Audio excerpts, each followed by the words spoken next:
ಇನ್ನು ಮುಂದೆ ಸರ್ಕಾರಿ ಕಾರ್ಯಕ್ರಮಗಳಲ್ಲಿ ರಾಷ್ಟ್ರಗೀತೆಯಂತೆ ವಂದೇ ಮಾತರಂ ಗೀತೆ ಹಾಡುವುದು ಕಡ್ಡಾಯಗೊಳಿಸಿ ಕೇಂದ್ರ ಸರ್ಕಾರದ ಮಹತ್ವದ ಆದೇಶ. ರಾಷ್ಟ್ರಗೀತೆ ಜನಗಣಮನದಂತೆ ಸರ್ಕಾರಿ ಕಾರ್ಯಕ್ರಮಗಳಲ್ಲಿ ವಂದೇ ಮಾತರಂ ಗೀತೆಯನ್ನು ಹಾಡುವುದು ಕೂಡ ಕಡ್ಡಾಯಗೊಳಿಸಿ ಕೇಂದ್ರ ಸರ್ಕಾರ ಆದೇಶ ಹೊರಡಿಸಿದೆ. ಆದೇಶದಲ್ಲಿ ರಾಷ್ಟ್ರಗೀತೆಗೂ ಮೊದಲು ವಂದೇ ಮಾತರಂನ 6 ಚರಣಗಳನ್ನು ಹಾಡಬೇಕು ಎಂದು ಹೇಳಲಾಗಿದೆ. ಹಾಗೆಯೇ ಗೀತೆಯನ್ನು ನುಡಿಸಿದರೆ ಅಥವಾ ಹಾಡಿದರೆ ಎಲ್ಲರೂ ಕೂಡ ಕಡ್ಡಾಯವಾಗಿ ಎದ್ದು ನಿಲ್ಲಬೇಕು ಎಂದು ತಿಳಿಸಲಾಗಿದೆ. ಕೇಂದ್ರ ಗೃಹ ಸಚಿವಾಲಯವು ತನ್ನ ನಿರ್ದೇಶನದಲ್ಲಿ 6 ಚರಣಗಳನ್ನು ವಂದೇ ಮಾತರಂ ಗೀತೆಯನ್ನು 3 ನಿಮಿಷ 10 ಸೆಕೆಂಡ್ಗಳಲ್ಲಿ ಗೀತೆಯನ್ನು ನುಡಿಸಬೇಕು ಅಥವಾ ಹಾಡಬೇಕು ಎಂದು ಹೇಳಿದೆ.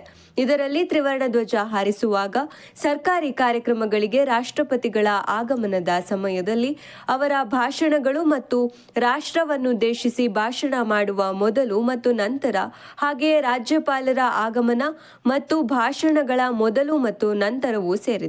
ಯಾವುದೇ ಸಾಕ್ಷ್ಯಚಿತ್ರಗಳ ಪ್ರದರ್ಶನಗಳ ಮಧ್ಯೆ ಗೀತೆ ಹಾಡಿದರೆ ಎದ್ದು ನಿಲ್ಲುವ ಅಗತ್ಯವಿಲ್ಲ. 6 ಚರಣಗಳಿರುವ ವಂದೇ ಮಾತರಂ ಗೀತೆಯನ್ನು ಹಾಡುವುದು ಕಡ್ಡಾಯ. ಈ ನಿರ್ದೇಶನವನ್ನು ಎಲ್ಲ ರಾಜ್ಯಗಳು ಮತ್ತು ಕೇಂದ್ರಾಡಳಿತ ಪ್ರದೇಶಗಳು, ಸಚಿವಾಲಯಗಳು ಮತ್ತು ಸಾಂವಿಧಾನಿಕ ಸಂಸ್ಥೆಗಳಿಗೆ ಇಂಗ್ಲಿಷ್ ಮತ್ತು ಹಿಂದಿಯಲ್ಲಿ ನೀಡಲಾಗಿದೆ. ಇಲ್ಲಿಯವರೆಗೆ ವಂದೇ ಮಾತರಂ ಹಾಡಲು ಯಾವುದೇ ಅಧಿಕೃತ ಶಿಷ್ಟಾಚಾರವಿರಲಿಲ್ಲ.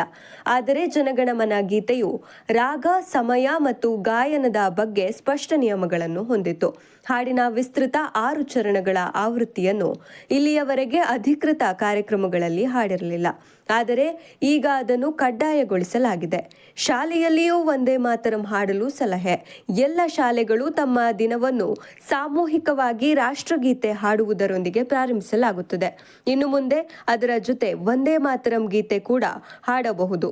ಈ ವರ್ಷ ರಾಷ್ಟ್ರೀಯ ಗೀತೆ ವಂದೇ ಮಾತರಂನ 150ನೇ ವಾರ್ಷಿಕೋತ್ಸವವನ್ನು ಆಚರಿಸಲಾಗುತ್ತಿದೆ. ಈ ಸಂದರ್ಭದಲ್ಲಿ ಈ ಆದೇಶ ಗೀತೆಯ ಗೌರವವನ್ನು ಹೆಚ್ಚಿಸಿದೆ. N4 ನ್ಯೂಸ್, ಇದು ನಿಮ್ಮ ಧ್ವನಿ.